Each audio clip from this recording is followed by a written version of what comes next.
Hello, everybody. I just want to get started. If everybody can settle into their seats and quiet down. Yeah.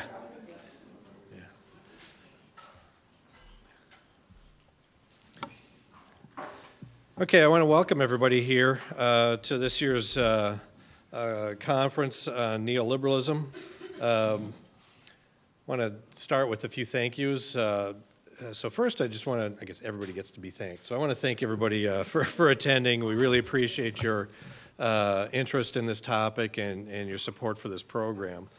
I also want to thank all of our attendees for taking the time to prepare their talks today and to take the time out of their busy schedules to come visit us at Wright State and to participate in this workshop. So I want to thank everybody I'd like everybody here to thank them for coming and participating. And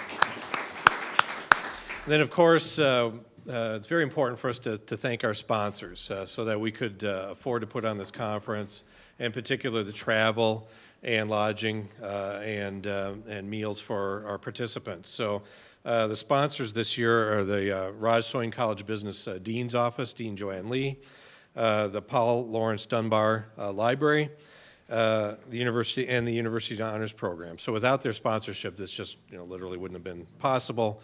And so again, I'd like to show some appreciation for them. And then our staff, in particular Carla Truman and our student workers who helped set the room up today. So I want to make sure that I can show appreciation for them. But really, probably the biggest thank you goes to Dr. Todorova, who really puts in a lot of hours putting this workshop together. It takes many months of planning and effort. And last year was the first year that we were able to host this conference, and it was a big success. And this year it looks like it's going to be another successful event. And so really I want to give a big thank you to Zdravka. So thanks a lot. Okay. And the last thing, just I guess self-promotion for our department. You'll see materials outside for our master's program. It's really a very unique graduate program in economics. And if you're at all interested, those of you who are students and studying economics at the graduate level, pick up some of the information on your way out. I think you'll find it very interesting. So at any rate, I'd like to turn it over to Dr. Todorova.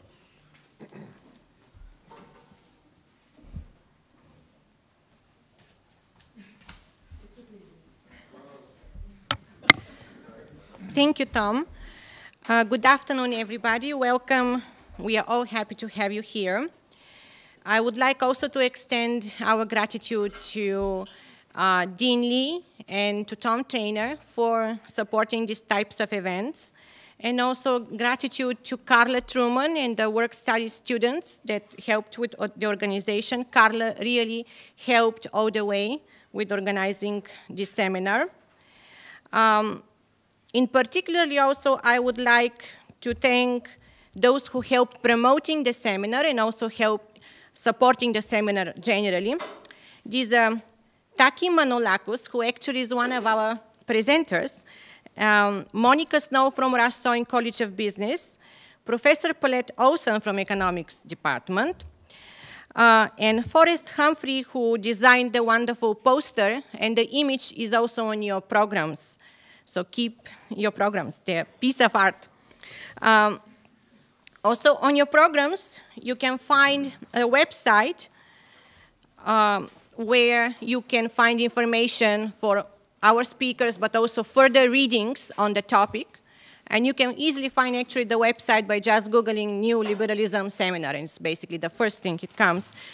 I'm also grateful to Professor Barbara Hopkins and Professor Sirisha Naidu, who are going to facilitate the two discussion sessions. And finally, we are happy to have an interesting panel of speakers, so welcome and thank you for coming. First, we have John Henry, who is a professor emeritus at California State University, Sacramento, and presently a visiting professor at University of Missouri, Kansas City. Professor Henry is a prominent historian of economic thought, and among his numerous publications is his book, The Making of Neoclassical Economics, and a book on John Bates Clark. Today, Professor Henry is going to give us a historical background on the neoliberalism as a political, social, and economic movement.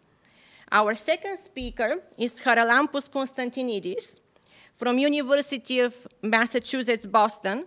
Professor Kostantinidis was recently awarded William Waters Research Grant by the Association for Social Economics for researching economic and environmental dimensions of the growth of organic farming in European Union. He has also conducted a joint research on farm size in rural Kenya. Today, Professor Kostantinidis will talk about environmental conflicts in the neoliberal era. Then, we have our own Taki Manolakos, who teaches here at the economics department at Wright State, and he is also a member of the editorial committee of Sanhati, one of India's independent sources of political and economic news. And he is also a member of the Winter Has Its End project, which is a team of traveling journalists who give on-the-ground reporting about people who are fighting for justice. And today, Taki Manolakos is going to talk about some of these international movements. Finally, we have Professor Tahi Jha from Buffalo State College, whose primary research is on strategic behavior of the business enterprise and on market governance. Professor Jha's publications include also an edited volume on the financial crisis and an edited journal issue on the critique of market fundamentalism. Professor Jha is also the editor of the Heterodox Economics newsletter, and today he will speak about heterodox economics as a movement and an alternative to neoliberal thought. Welcome to all of you, and thank you for agreeing to participate in this seminar. We are happy to have you. We will open today with Professor John Henry, who will give us a historical background of neoliberalism. 2 words by way of preface. I'll be mentioning a number of names of individuals who you probably have never heard of, but take my word for it, they were very prominent in the periods of time that we are discussing, which is mainly the 1920s, 1930s, right? And if we had more time, I could give you some background to these people, but we don't have that time, do we? And the second item by way of preface, because of time constraints, I may end up reading rather than simply relating, because I have a tendency to stray. And if I start straying, I'll never get back to the main story, and I think we want to finish the main story, don't we? Okay. Let's start with a bit of information regarding classical liberalism, the original form of liberalism that emerged in the 17th century. And the most prominent figure in that regard, of course, was John Locke. The main theoretical and ideological strengths of classical liberalism rests on a relationship among private property, the individual, and the so-called market. Right? Let me quote from John Gray's book, Liberalism. John Gray is an expert on classical liberalism. Private property is the embodiment of individual liberty in its most primeval form, and market freedoms are indivisible components of the basic liberties of the person. And that's a nice summary statement, right? And the idea is, and you've all been exposed to this in your micro-theory courses, neoclassical micro-theory courses. The basic argument is that with control of one's own resources, that is private property, one is both free of despotic authority, whether it be religious or secular, king, church, and therefore can make decisions that are to that individual's advantage, right? What one attempts to do, of course, is to secure some kind of gain, some kind of benefit. Others are attempting the same objective, right? So each one of us is subject to the scrutiny, in a sense, of others as we attempt to use our resources to their best advantage given what our objectives happen to be, right? There's something of a contest here, and the contest is played out on what the field that is called the market, right? Where all of these individuals meet in some sense, right? And the game is then played. Now, in the game, some win, some lose. Who wins, who loses? Well, if you look at the traditional literature, the ones who win are the hardest working, the thriftiest, right? And sometimes the most intelligent, the cleverest. Those who lose, of course, are spendthrifts, indolent, they're just lazy bums, and that's why they lose, right? And that's in the literature, actually, right? So whether we end up on the winning side or the losing side, nevertheless, we all have an equal opportunity to both play the game and also to secure gains from that game. Now, historically, this was the ruling vision for about 200 years. Basically, it's a vision where individuals have a right to individual property, small property holdings technically, right? Although individuals may not in fact act on that right. In fact, you know, if I'm not particularly energetic, I may decide to forego my right to property and to basically work for some other property holder, right? And that's how the classical liberals basically explain the origin of a working class, right? But nevertheless, for roughly 200 years, it did seem to explain a great deal. Why did some succeed? Well, they were hardworking, thrifty, etc. Why did some fail? They were lazy bums. Why a market economy generates economic growth, right? And that's because of the profit motive, right? People are attempting to secure gain, and that results in accumulation, and economic growth increases in GDP per capita. Now, I'm not going to subject that theory to criticism. That's already been done by people more informed than I, although I'm pretty well informed. What I want to do is to raise a fundamental point on which liberalism falters in the 19th century, in particular in the second half of the 19th century. All right?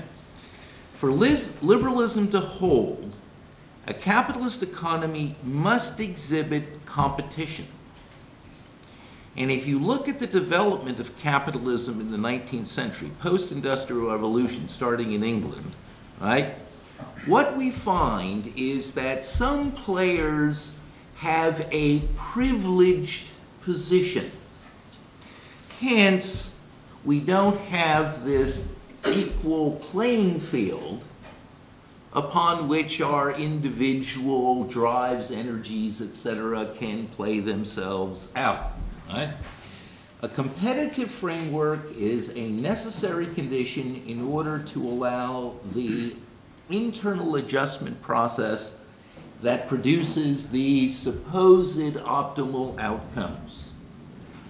It's also necessary, competition, to allow the specification of the moral virtues that are associated with so-called bourgeois society, right?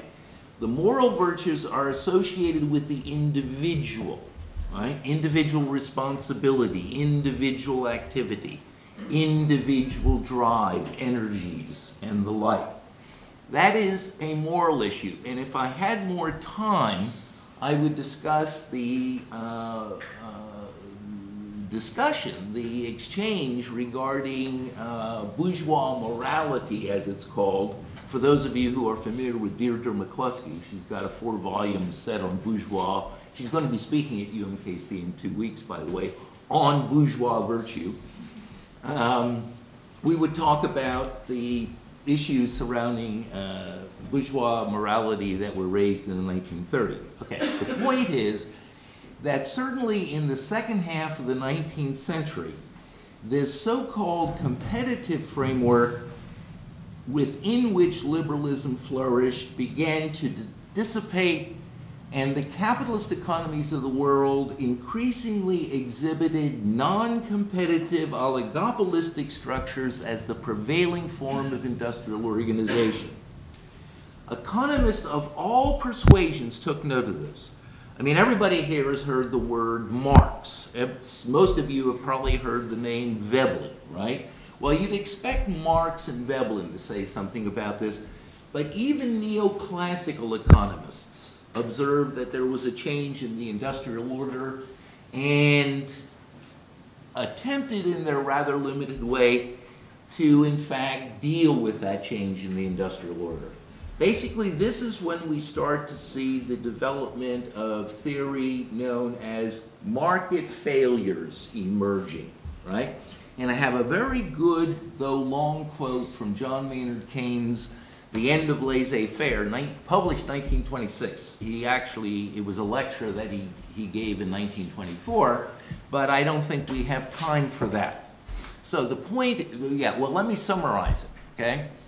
What Keynes argues, correctly so, is that if you had formal economics training in the early 1900s, right, you would be exposed to what we now call a perfectly competitive model, where everything works out in a very neat, tidy fashion, right, producing putative optimal outcomes, right?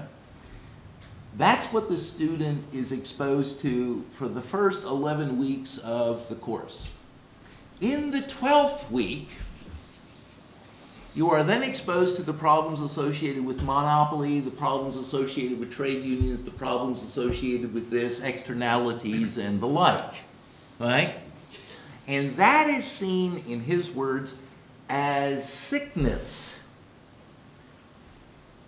The first 11 weeks, built around the competitive model, which is based upon classical liberalism, is considered to be health, right?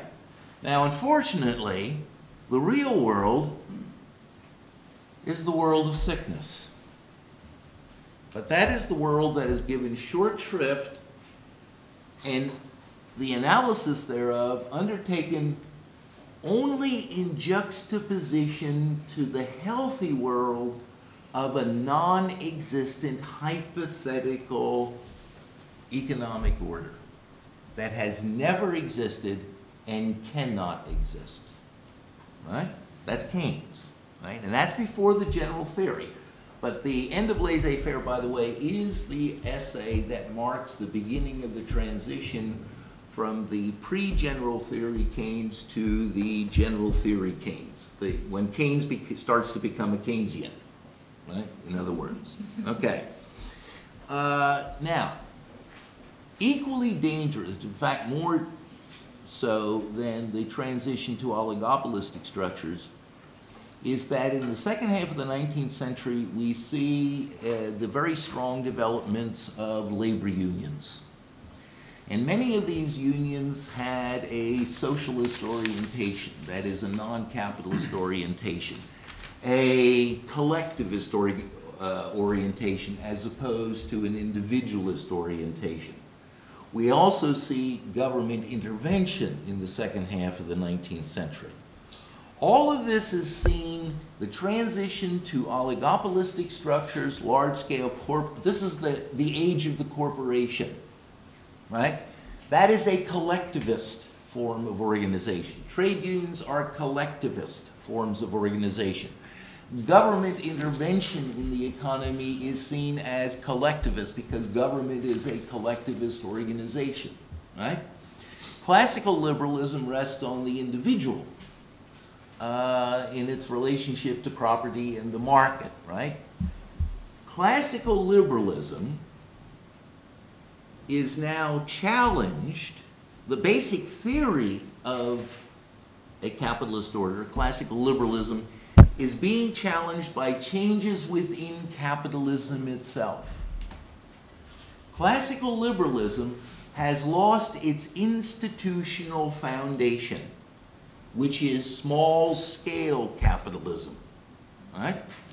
And this means that there is something of a problem for classical liberals.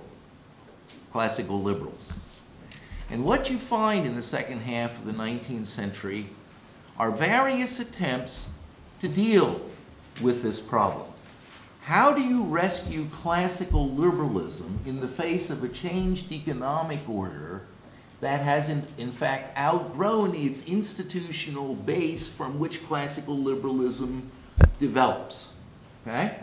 Now, there were basically two approaches. The first approach, which we won't spend any time on, is basically to deny reality altogether, right? Basically a reactionary approach. And so basically what you do is repeat the shibboleths that were developed in the 17th and 18th century and claim that those shibboleths still apply to the second half of the 19th century, beginning of the 20th century. We still see this, by the way. The more informed approach was an attempt to rescue classical liberalism by modifying it. And the most prominent individual in that regard was John Stuart Mill. Now, John Stuart Mill was a classical liberal, in fact, wrote the most famous essay on classical liberalism, On Liberty, 1859. In 1869, he turned his attention to the threat of socialism. And by socialism, by the way, he doesn't necessarily, in fact, he doesn't mean socialism in the sense that a Marxist would understand it. He means basically, big government, active involvement in the economy, and the like. Okay, but that is the threat. Okay, now, in 1869, he turns his attention to this issue, and he starts to write a book on socialism. He becomes socially irresponsible and dies before finishing it. So only 3 chapters are written. So we have 3 chapters on socialism, which nobody reads, except maybe one person in this room. All right? 3 chapters on socialism. I urge you to read them, because what he does is actually address the issue foursquare, right? And he suggests that the terrible case which socialists are able to make out against the present economic order of society demands a full consideration of all the means by which the institution of private property may have a chance of being made to work in a manner more beneficial to that large portion of society which at present enjoys the least share of its direct benefits. That's the problem, right? What does he suggest?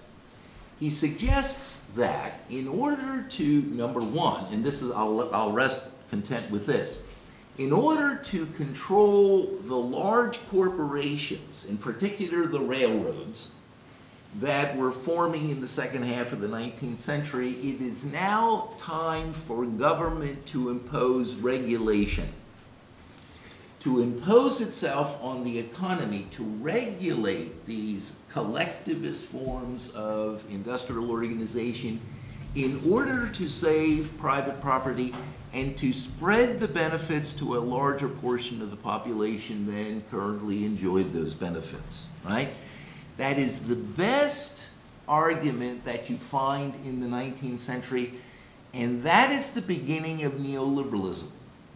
My claim is that the first neoliberal, before neoliberalism was even thought of, was John Stuart Mill. Because what he's attempting to do is to rescue classical liberalism by modifying one of its tenets. Okay, and that's what neoliberalism is all about. Okay, so go forward, right?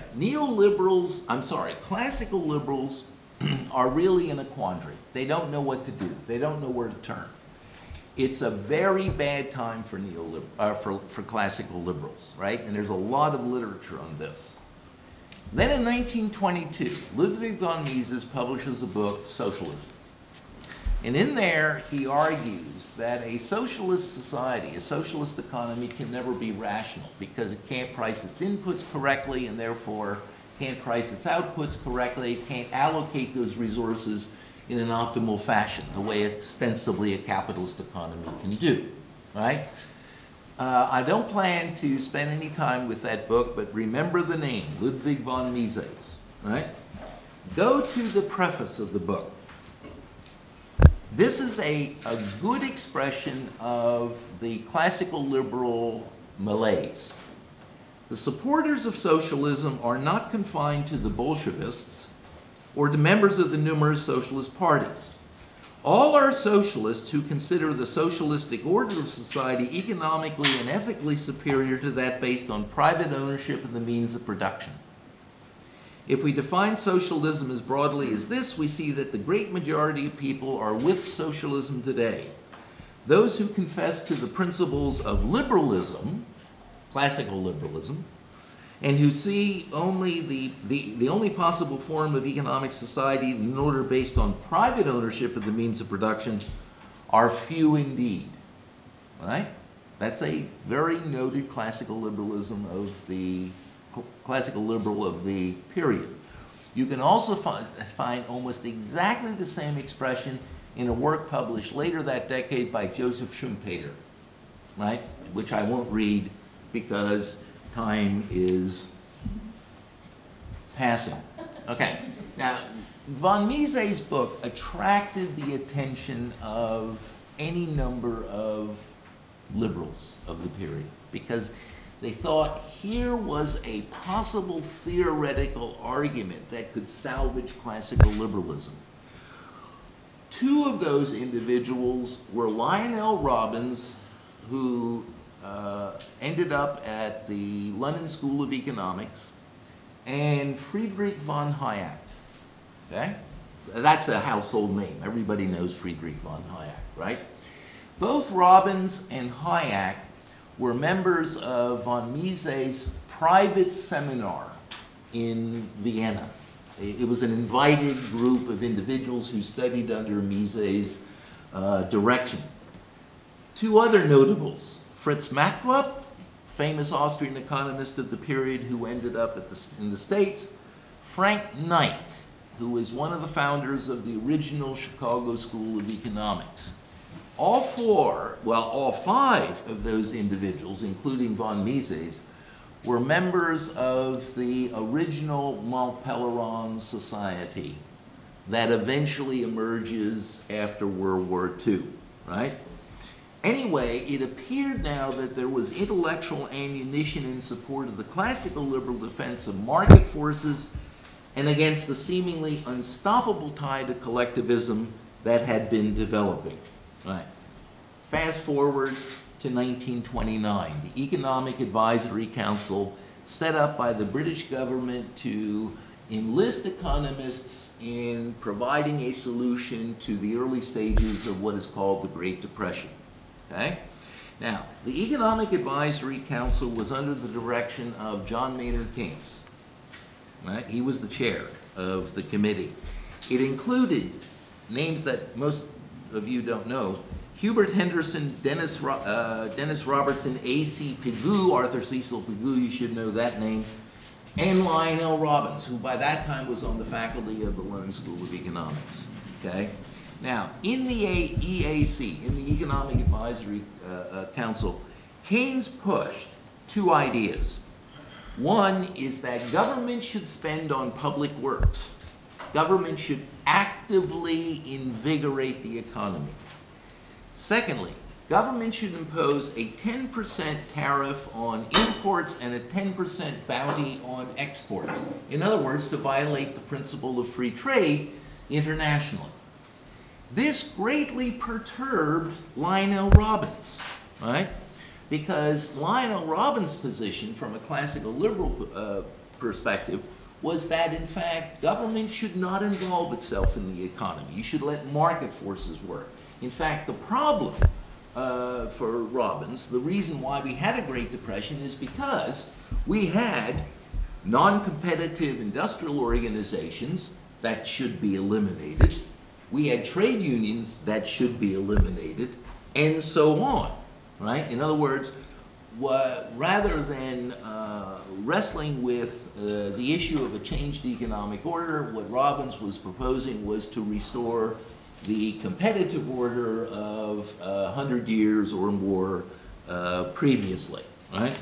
So if markets were freed, according to Robbins, the economy would adjust rapidly and the world would be pulled out of the Great Depression. If you want his book on the Great Depression, read his book, The Great Depression, 1934. You know, sort of one of those clever titles. Okay, right. So in any case, the point is the institutional changes of capitalism had outgrown the foundations from which classical liberalism arose and which classical liberalism defended. The classical liberals are in a weak position. The collectivists like Keynes, and Keynes, of course, Keynes is going to become more of a collectivist in a couple of years, seem to have the upper hand. Robbins responds. In addition to writing various works at this point, including 1937. Are you familiar with the term slippery slope? You associate that with Hayek. That comes out of Robbins' 1937 Economic Planning and International Order. It's not original with Hayek. Right? Hayek was well, I don't want to say plagiarist, but right, he took ideas from a lot of other people. Anyway, Robbins and Edwin Cannon, who was the head of the economics department at the London School of Economics, brought Hayek to the LSE as took professor of economics in 1931. What we see is a merging of Austrian economic theory, because by this time Hayek was an Austrian, not just as a native individual, but as a theoretician, merging Austrian theory with British liberalism. The London School of Economics becomes the leading edge of both the preservation and eventual advance of liberal thought in the 1930s. You think of the LSE as a left-wing institution, right? The economics department of the London School of Economics is left-wing. In any case, that's an emphatic statement, by the way, right? Okay, and some names that came out of the LSE. You will only know one, right? Robbins, Hayek, Arthur Selden, Basil Gamey, William Hutt, Frank Page, Peter Bauer. If you're a development theorist, you should know Peter Bauer. He is the neoliberal development theorist. And the name that everybody will know, Ronald Coase. Okay? All of these individuals that I've named were associated with the first neoliberal think tank organized in 1955, the Institute of Economic Affairs. Right? And I'll come, well, I won't have time for the think tank, so we'll let those go. Over in Geneva, pardon my French, the Institut Universitaire des Hautes Études Internationales, founded in 1927, had sponsored conferences in 1935, 1937, focusing on the consequences of Keynesianism, right? That institute was funded by the Rockefeller Foundation. The LSE got a lot of Rockefeller money as well, right? That institute included Ludwig von Mises, Wilhelm Röpke, and Jacob Wiener. Röpke and Mises were original members of the Mont Pelerin Society. Röpke is a very important figure when you look at the German version of neoliberalism. It was at the 1935 conference in Geneva that the idea was formed to get prominent liberals, European liberals in the main, together, right, in order to develop a program for the resuscitation, the revival, and the modification of classical liberalism, right? So in the mid-1930s, very prominent classical liberals converge in Paris, and this is the colloque Walter Lippmann, 1938. Colloquium Walter Lippmann. Walter Lippmann is a very prominent U.S. liberal, right? For us old folks, we think of him as a liberal in the modern sense. In the 1910s, 1920s, 1930s, he was a liberal in the old sense of the term. His book, The Good Society, I heartily recommend you read it, right? Because that was the book that prompted this particular conference in 1937. This is what Lippmann says. 100 years after Adam Smith published The Wealth of Nations, the liberal philosophy was decadent. It had become a collection of querulous, I think I can do it, querulous shibboleths invoked by property owners when they resisted encroachments on their vested interests. It would appear to indicate that at some point in its development, the liberal philosophy became scientifically untenable and that thereafter it ceased to command the intellectual respect or to satisfy the moral conscience of the leaders of thought. That's another prominent liberal decrying the death of classical liberalism, right?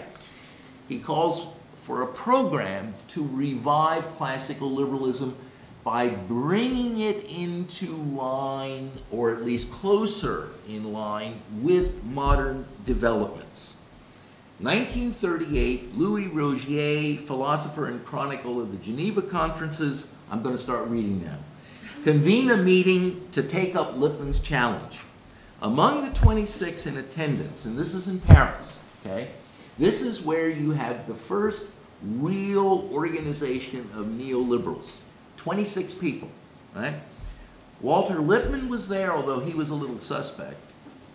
Raymond Aron, very prominent philosopher. Jacques Rueff, very important politician in the post-World War II period. Michael Polanyi, chemist and amateur philosopher. Karl Polanyi's brother. Right? Karl Polanyi was not a classical liberal. Michael Polanyi was. And it was Michael Polanyi who wrote the neoliberal argument on the new morality that I won't talk about because we don't have time. Hayek was there, von Mises was there, Ropke was there.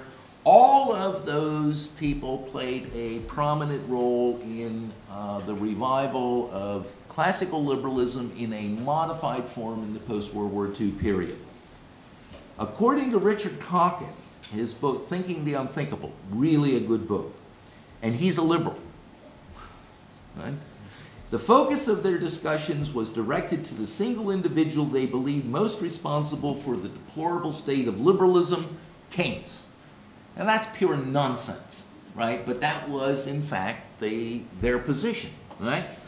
According to Cockett, it was at this conference that Hayek first contemplated the writing of The Road to Serfdom, and it was here that the first glimmerings of what would become the Mont Pelerin Society can be seen. Furthermore, it was at this conference that the term neoliberalism was coined, right?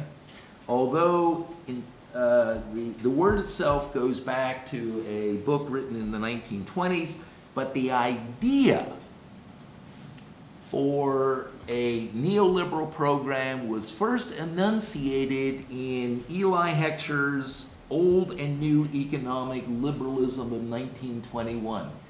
Eli Heckscher is a very prominent 20th century trade theorist. Everybody studies the Heckscher-Ohlin theorem, right? He was an early member of the Mont Pelerin Society, right? He was a neoliberal, in other words, right? Now, forget about Polanyi, forget about that, forget about the Vatican. We've had enough about that recently. Okay, just a few more. Okay, so the point is that neoliberalism is actually organized in the 1930s, right? Mont Pelerin is the first formal organization, 1946, where you find neoliberalism promoted as a structure, as an ideological structure and as a political structure, okay? But it goes back actually to the end of the 19th century when people, classical liberals, are struggling to accommodate the changed economic order and modify classical liberalism to accommodate that change, right? Now, a few words though, if I have 2 minutes? Sure. Okay. In the United States, we think of neoliberalism as privatization, free trade, and all that sort of stuff, right? That may be true for the United States. Of course, it's not followed in the United States, but that may be true as an ideological structure. If you go over to Europe, that's not the case. There is no single neoliberal program. One of the things they agreed upon at Mont Pelerin and other organizations was that there would be agreement on general principles, but not on the specifics, okay? Because from area to area, right, the specifics had to be modified to accommodate that particular area. Germany, France, United States, Argentina, and the like. Okay, 2 points, okay? In Germany, the neoliberal program is known as the social market. Many institutionalists think the social market is the greatest thing since sliced bread. It's the combination of a very strong state that serves as the principal authority that controls the market to make it produce desirable outcomes. That is a neoliberal program, and it was first enunciated at the University of Freiburg in the 1930s. One of its authors, it's known as ordoliberalism. One of the authors of ordoliberalism was Wilhelm Röpke, who was a member of that 1937 Walter Lippmann Colloquium and an early charter member of the Mont Pelerin Society. It was put into effect by Ludwig Erhard, who was the first Minister of Economic Affairs in the Adenauer government after World War II. And Erhard was a member of the Mont Pelerin Society. So was Adenauer later. Okay? This is a neoliberal program. But it accommodates the German conditions, the German situation. In France, the neoliberal program surrounded what is called indicative planning. Institutionalists love indicative planning. I worked with a major institutionalist back in Sacramento. Man, he was foursquare in favor of indicative planning. Indicative planning was developed by neoliberals specific to the French case. And the idea was that you would have to have a planned economy of a sort, but one that would not be of the Soviet model. Because obviously the Soviet Union was a planned economy, right? So planning, people wanted planning, right? Many people argued that the reason you had the Great Depression was that the market means anarchy. What we need is order, what we need is structure, what we need is planning. Indicative planning was designed to, in fact, satisfy that situation. I am done. I'm not done, but I have been told that I have to quit because she has threatened me.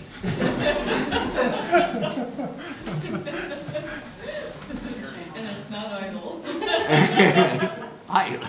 I'm an old guy. She's young. Thank you.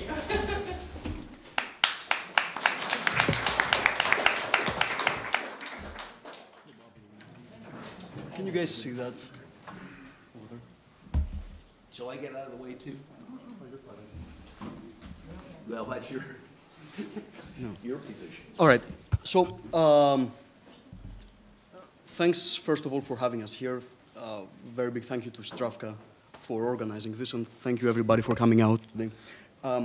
What I am going to talk about is I am going to talk about the environmental conflicts in the neoliberal era. And in order to talk about the environmental conflicts, let me start by defining how I understand neoliberalism, right? I understand neoliberalism as the oscillation of capitalism from a phase that involves the state, right? Where the state had a very heavy hand in terms of regulation, in terms of effective management of effective demand, basically. So a lot of government spending. A phase that basically lasted between the 1940s and the 1980s everywhere in the US and in Europe. Now, again, as Professor Henry said, the specifics are different in every case, right? And the beginning of the neoliberal era, the actual imposition of the neoliberal project that might have been laid out in the 1920s or 30s, but the time that the neoliberal project went in full swing comes, according to my analysis, in different phases in the 1970s, 1980s. Right? So we go to a period that is being characterized by the policies that have been codified as the Washington Consensus. Right? And some of these policies are deregulation, fiscal discipline, so that the state cannot actually play the same role that it played in the 1950s or 1960s.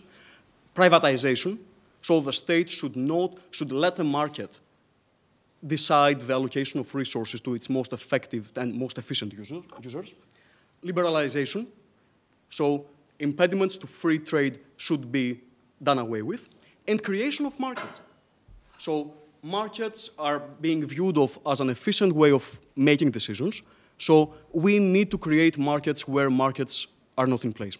Now, I think that we need to make a necessary supplement to this story. Why did this take place? Why did we switch from a state, regulated model of capitalism to a neoliberal model of capitalism?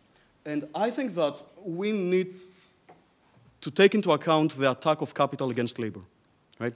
What happens in the 1970s, and as you're going to see, is that profits were declining. So if we look at the profit rates in the US between 1964 and 2001, you can see a steady decline of the profit rate between the 1960s and 1970s. Right? This produces a problem for capital. So, to some extent, the way that we have to theorize the neoliberal counterattack against labor is a project of recapturing profits, right, and resuscitating the falling profit rates. How did this happen?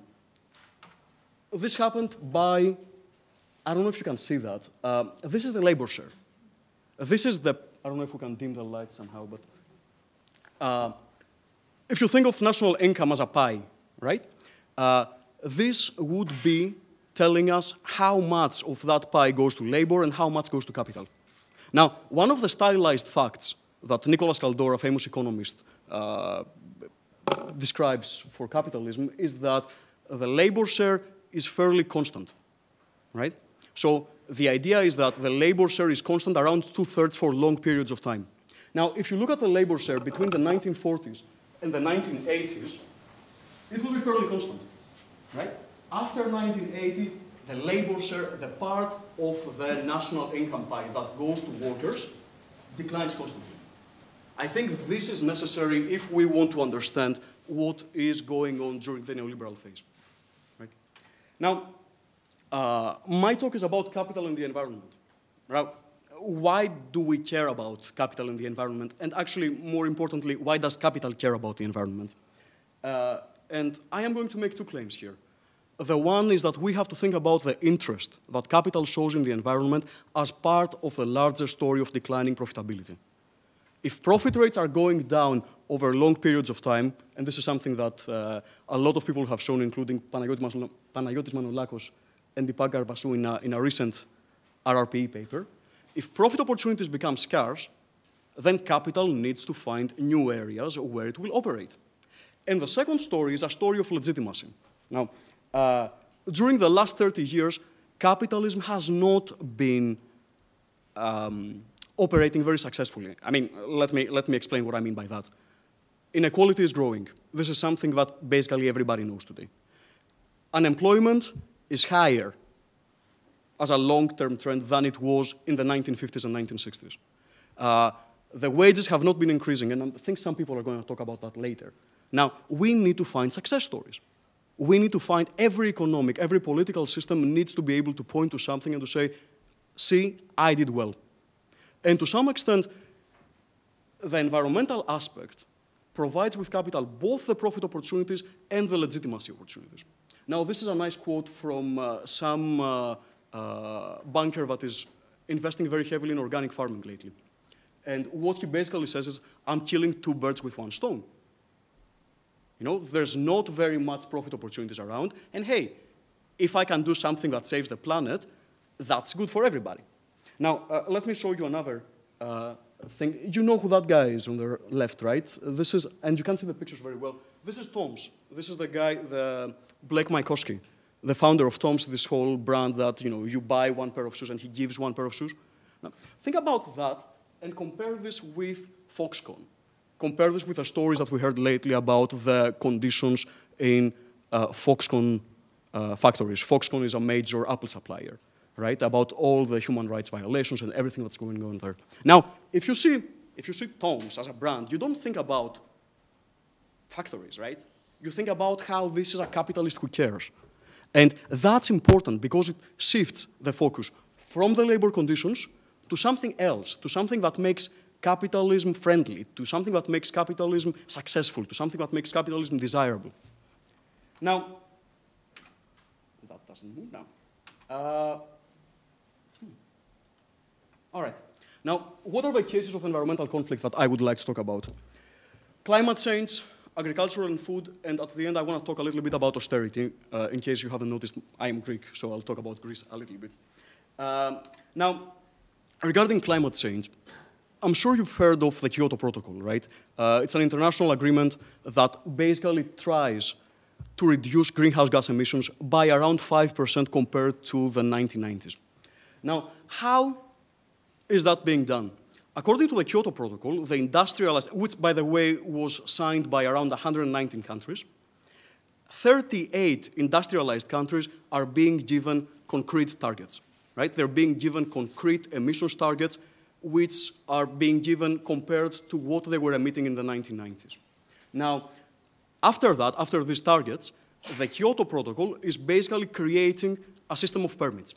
So every country is being given the according number of permits, and then they can trade these permits and conduct the emissions reduction whenever and wherever this is more cost effective. Right? So if it's expensive for me to reduce my emissions, I will buy a permit from somewhere else, you know, from the Netherlands, where it might be easier for them to reduce their emissions, and then they will have some permit that they are going to sell to me. Now, this is part of the Kyoto Protocol mechanism. Another amendment to the Kyoto Protocol is what is being called the Clean Development Mechanism. Now, the initial system creates a set number of permits, right? But the flexible mechanisms of the Kyoto Protocol allow countries to create new permits from where there are none. How do they do that? They allow countries and they allow companies to go out in the developing world and conduct projects, participate in projects that allow these developing nations to reduce their emissions. Now, there's a lot of assumptions there, and I'm going to come back to that later. But the idea here is that in addition to the number of permits that you are allocated when you start, you can create new permits by going to Brazil or going to India and participating in some project and helping them, you know, install a clean coal factory, something that is going to help them be better off than what they would have been before, right? So, what are the implications of the Kyoto Protocol? First of all, the first very clear implication is that we privatize the atmospheric commons, right? If we think of the Earth having an absorptive capacity of greenhouse gases, what the Kyoto Protocol does is it privatizes that. It makes very clear the property rights and who owns what and who has the right to emit and who doesn't. Now, why is that interesting and why is that problematic? This is problematic because the way that the Kyoto Protocol was implemented, it bases the allowances and it bases the number of permits according to what different countries were emitting in the 1990s, in 1990. Now, what's the clear implication of that? It rewards historic emitters. If you were the US and you were emitting a lot, well, you are being told that you have to reduce how much you emit. But basically, you are given a target that is very close to how much you were emitting in 1990. Same with Europe, same with most, European developed countries. Now, the second very important distributional consequence of the Kyoto Protocol is that it creates windfall profits for capitalists. In what way? Now, let me first say that it's a misconception that capital is always hostile to regulation. It is a misconception that capital is always hostile to climate change regulation. You're actually going to find a lot of sectors that are very, very much in favor of climate change regulation. The most prominent sector is insurance. If you Google any insurance company, it's very likely that you are going to find some report on climate change. The Association of British Insurers, Swiss Re, Allianz, they all have reports where basically they say we have to do something about climate change. Why? Well, because their profits decline because of extreme climate phenomena, right? So they are very much in favor of doing something for climate change. Now, what about other sectors? How are you going to convince BP or Shell? By the way, BP for 10 years was basically saying that BP stands for Beyond Petroleum, not for British Petroleum. I mean, it sounds ridiculous now, but that's a different story. How are you going to convince them? How are you going to convince them to participate in that? Well, you're going to give them these permits for free, right? Which is the process that we call grandfathering. Like your grandfather would give you a gift for free, right? So the state basically goes in and says, I want you to participate in this project. Why don't I give you these permits for free? The distributional impact of this is very clear. Now, consumers, workers would have to pay higher costs of this regulation, but firms are being given windfall profits. Now, a second problem with the way that the Kyoto Protocol and the European Union emissions trading system was implemented is what is often dubbed as hot air. Now, a system like that, I mean, let alone the whole ideological and moral and ethical issue of whether we should privatize and whether we should have a market for pollution and for permits, right? If you want to have a market, you need to do it well, right? And these markets collapse if you issue too large a number of permits. If permits are floating around, why would you conduct any emissions reductions? Now, I'm going to show you later that, but this is a very large problem of the way that the emissions trading schemes have been operated and have run over the last 5-6 years, right? What's the reason? The way that these systems basically tied the number of permits to what different countries were emitting in 1990 meant that countries whose economies collapsed in the 1990s now have a large number of permits just floating around. So Eastern Europe right now, Bulgaria, Russia, and other countries in the Eastern Europe, which basically who experienced large shocks after 1990, have a large number of unused permits. So these basically compromise the effectiveness of the entire system. Now, the last thing regarding the clean development mechanism. There's many cases where it's being documented that these projects are not just innocent projects, right? There's many cases that is clearly documented that in order for these projects to run, the local communities have to be evicted, right? Aside from that, it's very, the environmental benefits are questionable, to say the least, right? Why? Because the clean development mechanism is very liberal in what allows to be considered a project that reduces emissions. Now, if you go to Brazil and you install a clean coal factory, clean coal utility plant, that can be considered as emissions reduction. Why? Even though you're locking in Brazil for 20 or 30 years to be, operating with coal, you are basically considered as doing something better than what would be the business as usual scenario. The last thing is that we don't have verification mechanisms, right? So verification mechanisms are very are not up to the task, basically. And the World Bank, which is a major funder, a major facilitator of these projects, basically thinks that verification mechanisms are not necessary, because the market, with its ability to discern effective from non-effective, is going to weed out those projects that are real versus those that are not. Now, let me show you something regarding the hot air. These are the allowance prices for CO2 reductions. And you can see that the allowance prices are collapsing right now, right? If you look at the dotted line, I don't know if you can see it here. The dotted line starts from around $30 in 2007 and is around $5. Actually, not 5, yeah, $5 in 2012.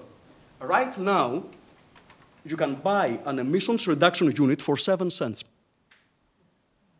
Now, if you can buy the equivalent of a ton of CO2 reductions for 7 cents, why would you ever perform these reductions anywhere? So this system is basically not working. Let me go to a second case. I'm doing well, right? All right. And let me talk about agriculture and food, which is another contested area, right? And we all know about the Green Revolution and the dominance of industrial agriculture after World War II. And I'm sure most of you have noticed the food riots that happened around the world in 2007 and 2008, right? And these food riots were the result of the increased food prices as a result of speculation in food markets, right? We are in a period of low interest rates, so if you want to make money, you have to find commodities to speculate on. And food commodities are a good case of that.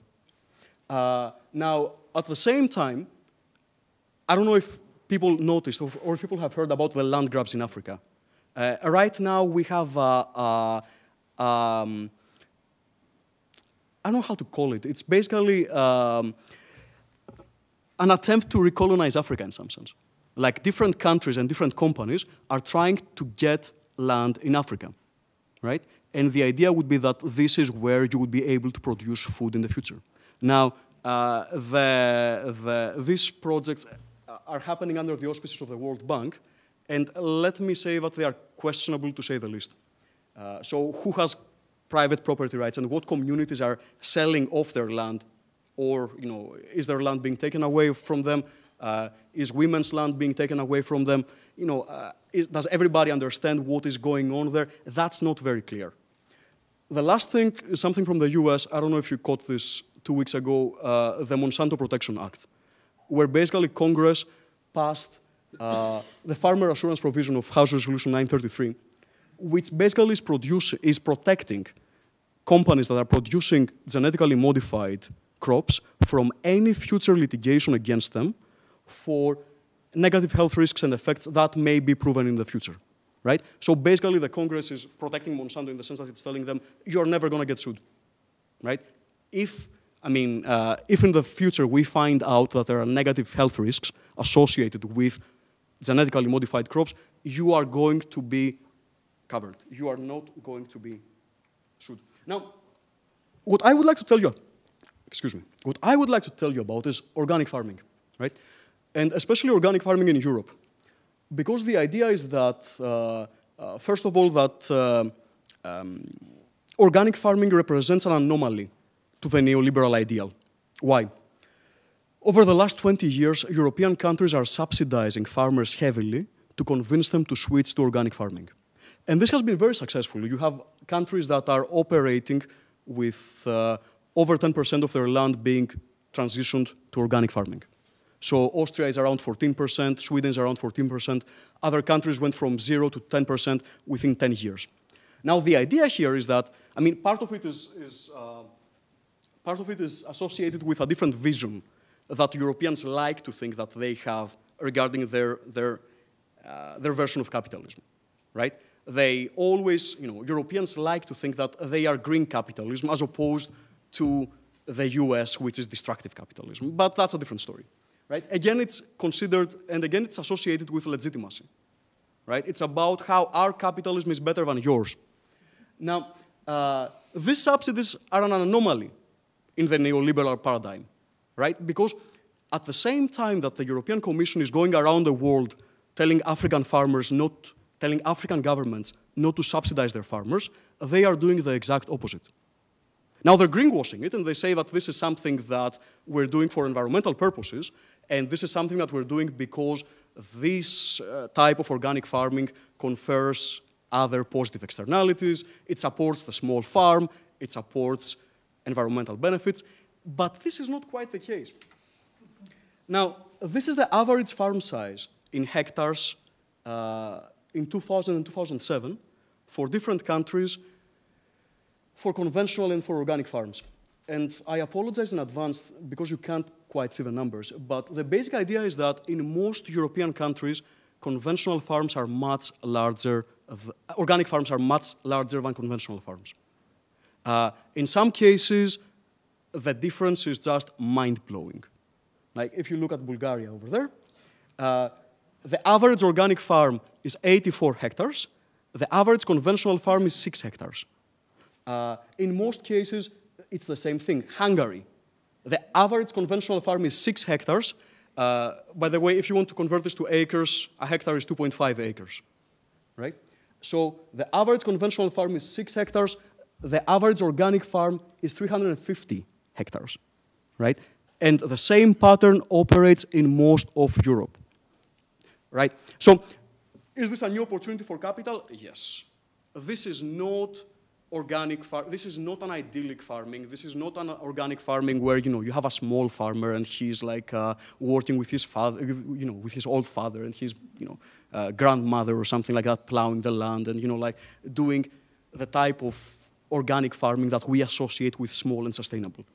This is industrial organic farming, which happens in the US, by the way, right? But the Europeans always claimed that conventionalization of organic farming is not something that should bother them, that they are different, right?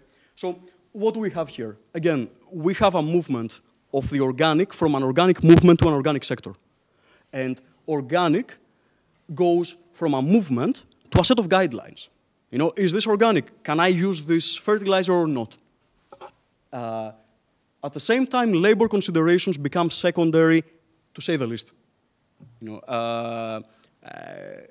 aside from the fact that we can see that organic farmers are utilizing less labor per hectare, they are much larger, both in terms of size and in terms of value, and we really don't have a sense of like what labor standards they are utilizing on these farms.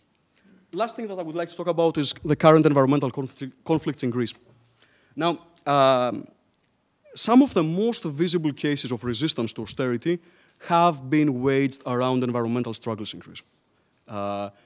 We had the opposition against the creation of a dump in Keratea, a suburb outside Athens, but the most important case is the opposition to a gold mine expansion in Skouries. This is an area in northern Greece where a Canadian company basically wants to set up an open pit mine to extract gold in the middle of an old growth forest. Now, the company, to give you a sense, estimates that they are going to generate 3,000 tons of toxic dust per hour, right? This is an area that is, aside from the forest, aside from the fact that this is a pristine area, it's going to have very clear negative implications for agriculture, for fisheries, and for the water and the soil quality of the residents who live there. Now, even before the establishment of the open pit mine, even right now, the arsenic levels in water are 49,000 times above the legal limit. The manganese levels are 2,600 times above the limit, right? And at the same time, this company is trying to establish a much more heavy process. Now, at the same time, the state is effectively surrendering to capital, right? Because we are talking about Greece, we are talking about a country that is trying to attract investment at all costs, right? So environmental considerations are becoming secondary. So the value of minerals, to give you an idea, is estimated at 15.5 billion. And the government not only enabled the transfer of this mine to the company for 11 million euros, but also then subsidized the company with another 15 million euros. right? So you have a clear case where capital is basically getting from a cash-strapped state whatever it wants. At the same time, it's noteworthy that in a country that is being plagued by 27% of unemployment, the residents are saying no to that type of development. On the one hand, they're being blackmailed, right? Because they're being told that if they want to get a job, they have to say yes to anything. But at the same time, you see a very, very strong resistance to that type of project, right? So it's very clear that capital is going to reap the benefits, and then capital is going to move on, right? And establish a different open pit mine in Romania or in Northern Africa or wherever it wants. But the labor, the workers, and the local communities are the ones who are going to stay there. So because of this reaction, we have seen a very increased repression. I mean, there's no other way of saying this. Like, basically, the state has sent in the special police units, right? And let me just show you a picture that I think captures that. I don't know if you can see this, the woman. You can't quite see it. This is an older woman, basically, and I don't know how to describe him. Some sort of a cap, clothed in like body armor, right? So basically the state has sent in the special police units to repress any sort of activity that would challenge this type of investment. It sent the police into the high school because it sent the police into the high school to capture people who might be demonstrating against the imposition of this project. And it basically has shut off the roads. I mean, you cannot basically approach the place where the open pit mine is going to be set up. Now, where does this leave us? And if we want to, like, I'm not going to draw a conclusion, but I want to, like, open up the space for discussion to some extent. What I would like us to think about is that distributional dimensions are at the core of environmental policies and environmental conflicts. All these cases are not cases that, you know, like we held our hands to save the environment. There's something else going on. And distribution is at the core of what we have to address and what we have to think about. So in the last 30 years, capital has penetrated new areas in search of profit. And at the same time, it has attacked both labor, as we saw in the first slides, and local communities. Now, the real challenge is how to articulate these struggles in a way that are combining the labor struggle and the struggle of communities for quality of life. And I think that this is an open discussion, and, you know, like, hopefully Taki will talk more about the role of movements, but I think this is an open project. Thank you.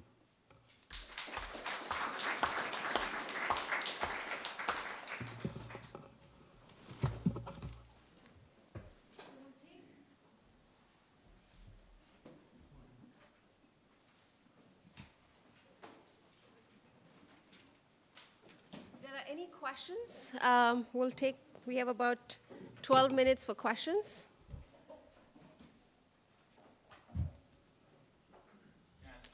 Absolutely. Do you mind being really loud? Is that okay? I'm not sure how to turn that on. Oh, okay. Hello. All right, just in class we've been reading about a lot about neoliberalism and specifically talking about the environment. And the idea of privatization and taking it, you know, public land and giving it to specific companies, I guess, is an obvious idea of privatization. But what about giving it to a small community of people? It seems like in some of the things that we've read, that some of these type of like fisheries in Alaska and community forests in Canada, some of those things do kind of work to preserve nature, which I guess is the ultimate goal. So maybe we talk about that and maybe shore up some of the misunderstandings that we're with that. We'll take maybe one other question and then ask. Yes. Did you have a question? Yeah. Yeah. Go ahead. No, go ahead. We'll take a couple of questions. Okay, so I have a question for you. Can you use the mic just so it can be heard? Yeah, It is on? Yeah, it's only on. It's on for the recording. Hold it anyway. Hold it anyway. Yeah. People will think that you're louder. I don't understand. Mr. Henry, sorry. I have a question about how you would define neoliberalism today. It seemed like you were saying that it depends on the area, and the specifics are modified depending on where you're at. So for today, is there a contemporary definition, or does it really depend on the place you are in the world? So that's my question. Should we go first? Okay, yeah. That's an excellent question, actually, because it defies an answer. I actually think Murawski, in that recent book that he co-edited on Mark, was that one of those? Oh, you wouldn't know that. Where's she from? Oh, okay. Yeah, it is in the reading. On the reading list. He argues in the concluding chapter that the neoliberalism is a thought project. Okay? And that was, by that, what he means is there is no single neoliberal program. It changes, it's almost like a chameleon. And in fact, in Harry's presentation, I can't pronounce his name, so he's Harry.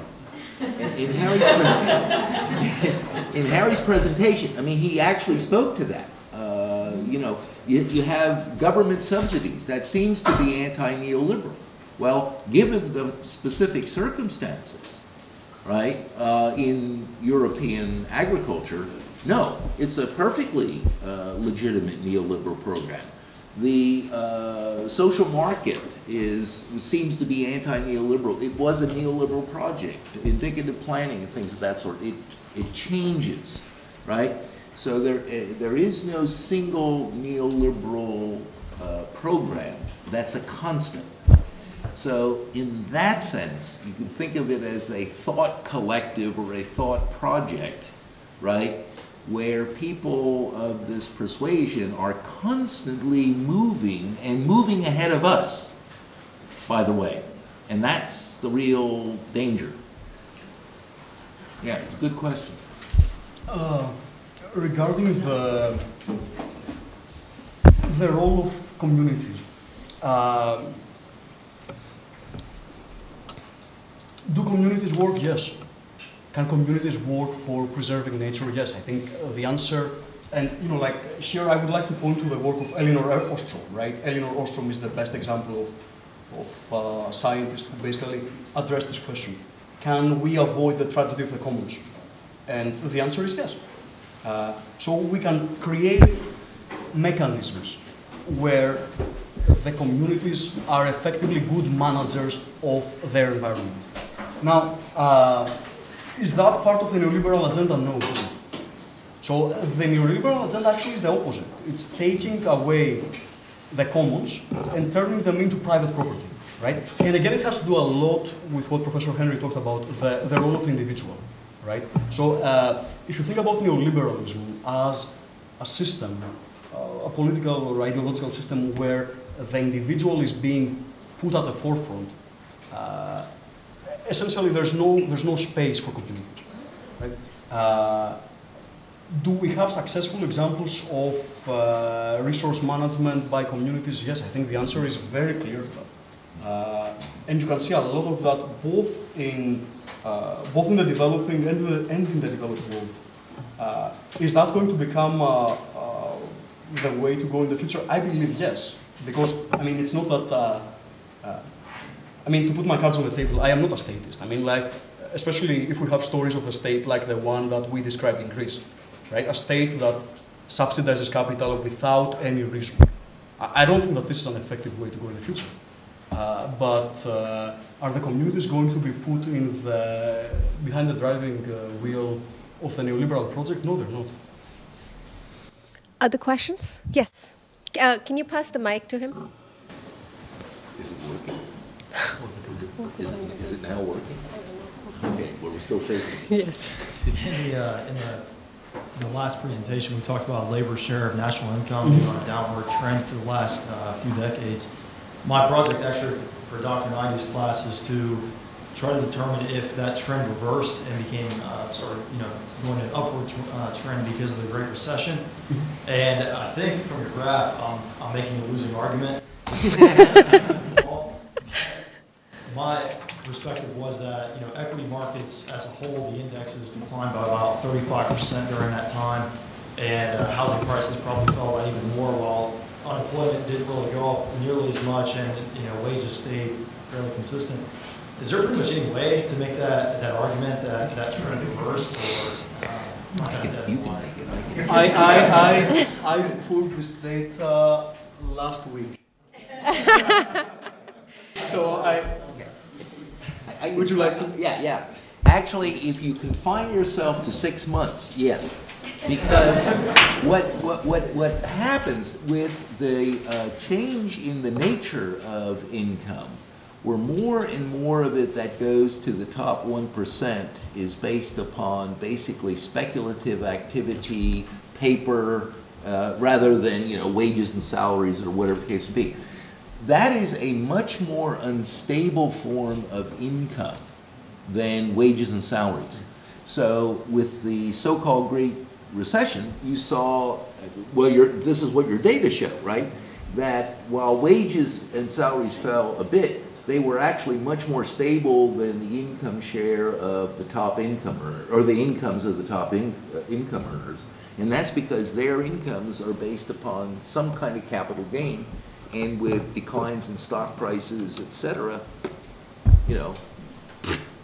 And so for that 6 months period, or a year, whatever, then you get that kind of result, yeah. The other thing you might want to do is later on talk to Taki Manolakos, who just has a paper out on that issue. So, any other questions? Yes.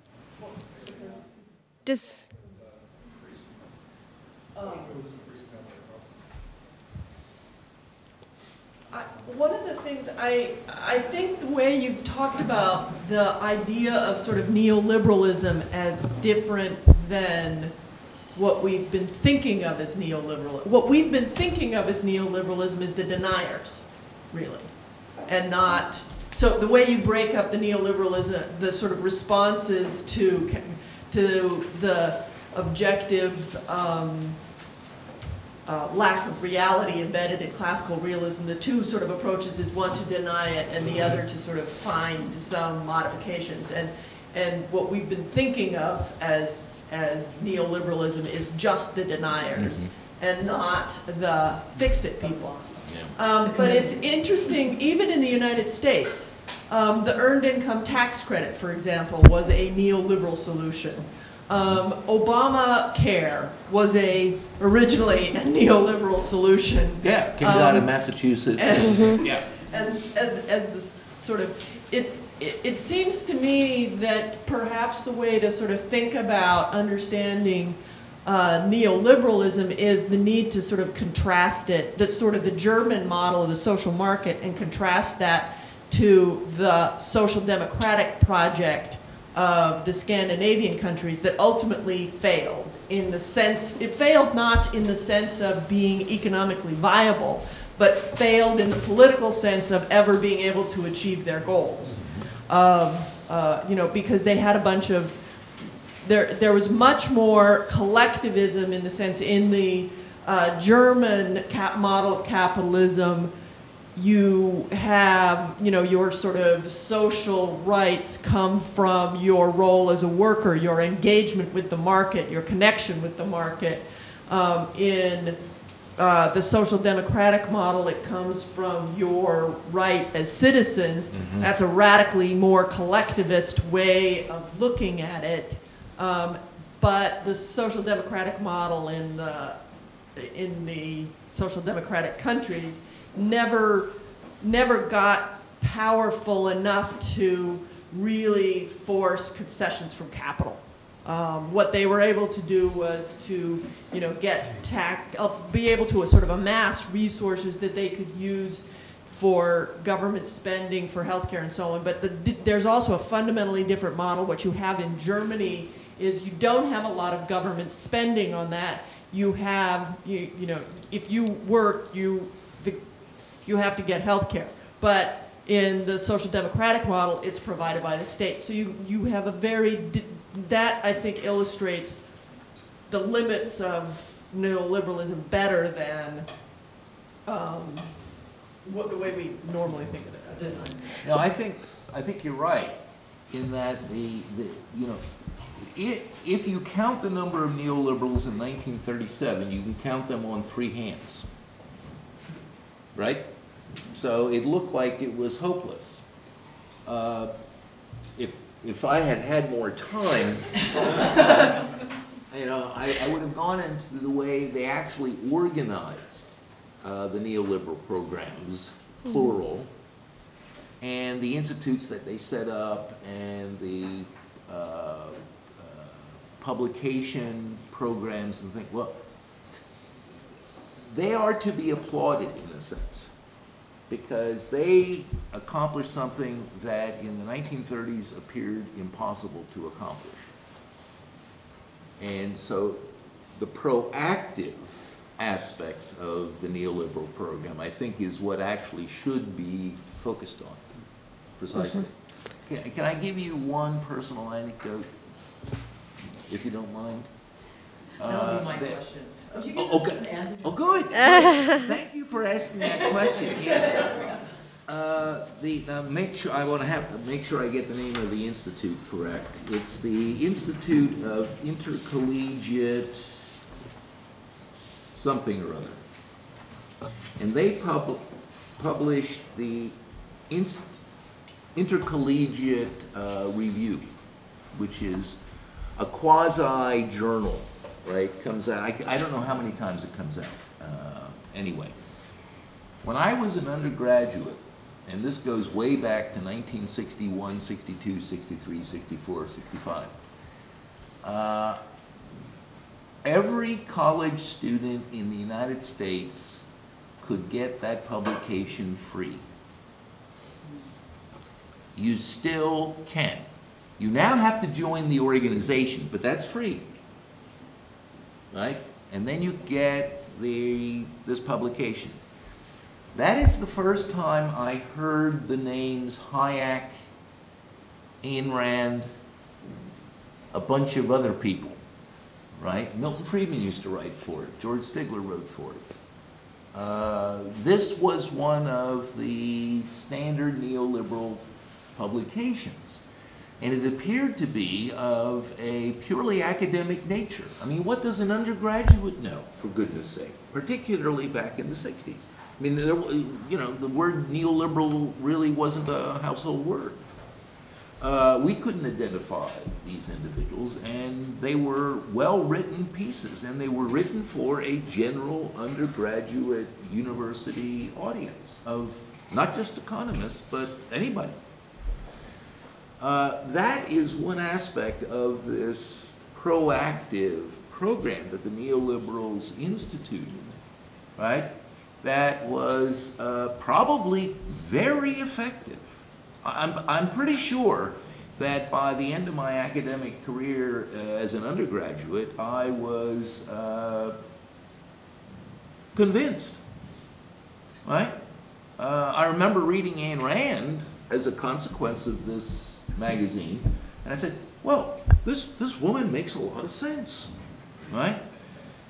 When I was more mature and had a better understanding of reality, I said, well, wait a minute, okay, what are the assumptions that underlie the argument? Can the assumptions be satisfied? And then you find that it's tautological,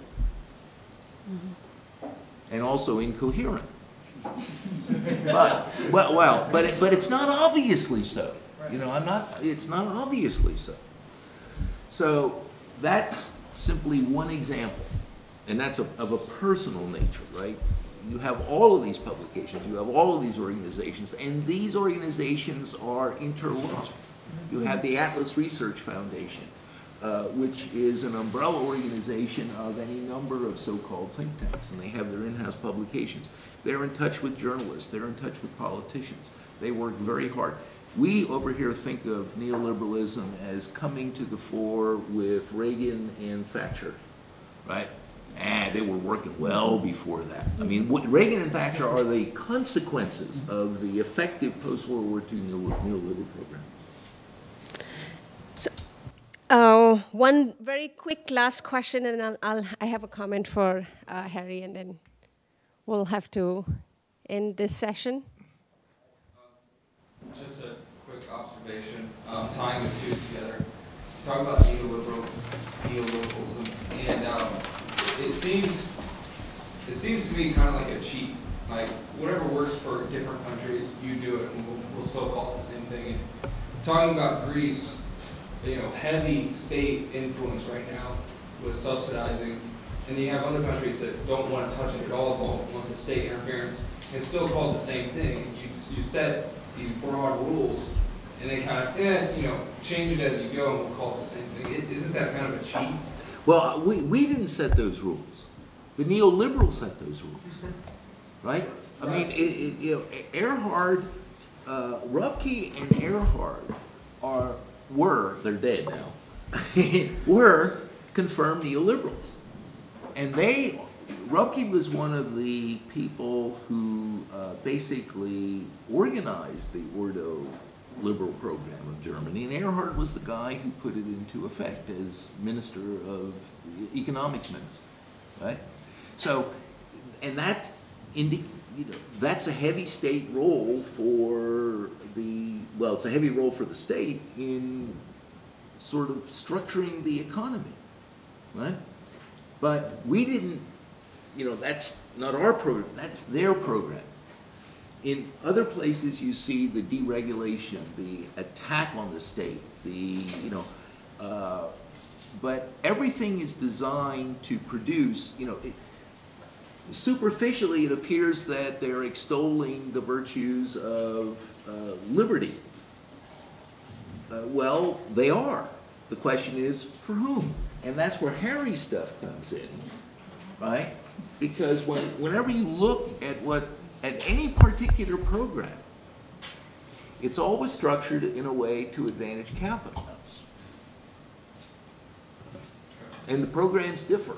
Yeah, if I may, I think that we cannot just look at the state versus the market. I think we have to look at the concessions of capital.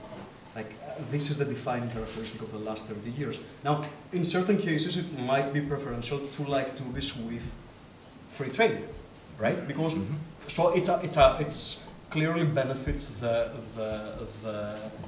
again, like, I mean, I think the agricultural policy of the EU is the best example, right? Because at the same time that they go out in the international fora and they tell other countries not to subsidize, they do the exact opposite, right? And the US does the same thing, by the way, right?